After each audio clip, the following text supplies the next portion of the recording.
Rancangan Anggaran Pendapatan dan Belanja Negara Perubahan 2017 mulai dibahas. Sejumlah postur anggaran perubahan tersebut menunjukkan pemerintah tetap bersikap hati-hati. Namun pemerintah menghadapi dilema dalam pemanfaatan anggaran untuk kebutuhan pembangunan. Simak informasinya berikut. Postur Rancangan Anggaran Pendapatan dan Belanja Negara Perubahan atau RAPBNP 2017 memperlihatkan pemerintah tengah menghadapi tantangan yang tak mudah dan dilematis. Di satu sisi, pemerintah masih terus mengandalkan pertumbuhan ekonomi dengan ekspansi belanja negara. Di sisi lainnya, pemerintah harus menjaga batas aman defisit anggaran. Hal ini terlihat dari postur anggaran pendapatan negara yang diturunkan.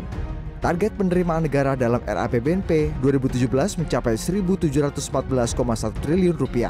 Angka ini turun Rp36 triliun dari target penyusunan APBN 2017.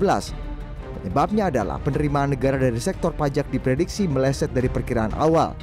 Langkah pemerintah untuk mereformasi perpajakan, mulai dari program pengampunan pajak hingga keterbukaan informasi keuangan untuk akses perpajakan, tak membuat pemerintah percaya diri dalam memaksimalkan penerimaan perpajakannya.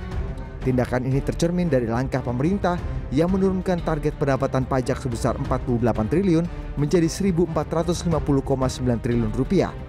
Guna mendorong motor pertumbuhan ekonomi, pemerintah tak punya pilihan untuk mengintensifkan belanja negaranya. Oleh karenanya, pemerintah menaikkan belanja negara sebesar lebih dari Rp31 triliun menjadi Rp2.111 triliun. Alhasil, resiko tak terhindarkan dari langkah ini adalah melebarnya defisit anggaran negara hingga 2,92%. Angka ini nyaris mendekati batas aman yang ditentukan dalam undang-undang, yakni sebesar 3%. Kendati demikian, Menteri Koordinator Bidang Perekonomian Darmin Nasution menyebutkan, dengan adanya penghematan pada sektor belanja barang kementerian dan lembaga, realisasi defisit anggaran berkisar di angka 2,67%.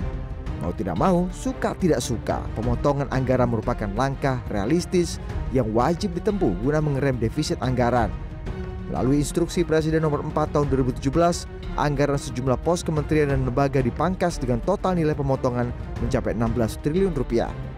Anggaran Kementerian Perhubungan terkena pemotongan terbesar sebanyak Rp2 triliun. Guna mengekstensifkan kebutuhan belanja prioritas, pemerintah juga mengandalkan pembiayaan negara melalui utang. Kali ini pemerintah kembali merevisi naik porsi utang negara dalam RAPBNP sebesar Rp76 triliun menjadi Rp461,3 triliun. Pemerintah tak boleh menyia-nyiakan momentum sentimen positif domestik dan global untuk menyerap dana sebanyak mungkin. Melihat cara pemerintah menggodok anggaran negara 2017 menunjukkan sikap kehati-hatian di tengah kebutuhan negara yang besar untuk mencapai target pembangunan nasional. Kus Indra, CNN Indonesia.